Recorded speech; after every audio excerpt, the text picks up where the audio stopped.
के ऊपर अटैक हो जाए, बमबारी हो जाए, जापान के ऊपर एटम बम गिर गया, कौम फिर भी खड़ी हो जाती है, अपने पैर पे फिर भी खड़ी हो जाती है। अफगानिस्तान में कितनी 40 साल से इंतशार है, फिर भी वो कौम तकड़ी है। लेकिन एक चीज याद रखें, जब एक कौम की आप इखलाकियात खत्म करते हैं, कौम मर जाती है। जब एक कौम अच्छे और बुरे की तमीज खत्म करती है, कौम मर जाती है। कौम पहले इखलाकी तौर पे मरती है, फिर माशी तौर पे मरती है।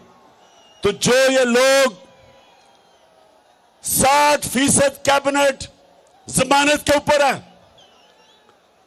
पाकिस्तान का ये जो क्राइम मिनिस्टर है, प्राइम मिनिस्टर नहीं, क्राइम में अलग केसेस है, जो इसका भाई लंदन में बैठ के पाकिस्तान के फैसले कर रहा है, वो सजा याफ्ता है, मफरूर है, डाकू है, चोर है, झूठा है।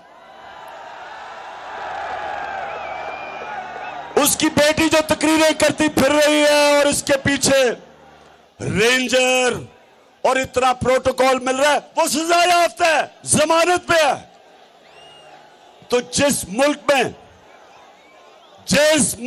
इस तरह के लोगों को बड़े बड़े ओहदों पे बिठा दिया जाए, उस मुल्क की अखलाकियात तबाह हो जाती है।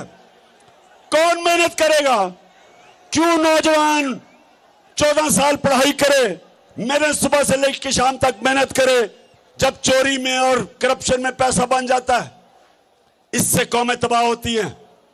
चाइना जब उठा और आज दुनिया में सबसे तेजी से तरक्की कर रहा है, 450 वजीरों को उसने करप्शन में पकड़ा। पिछले 7 सालों में 450 वजीरों को करप्शन में पकड़ा। कोई कौम तरक्की नहीं कर सकती जब तक उसकी अखलाकियात ऊपर ना हो।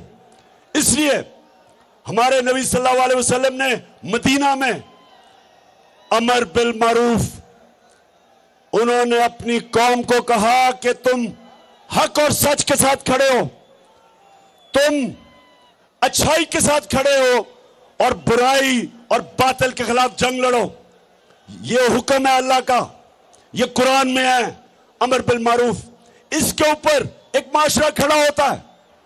तो जब माशरे के बड़े बड़े ओहदे उसके बड़े बड़े मुल्क के मुजरिम ले ले, वो माशरे का कोई मुस्तकबिल नहीं है।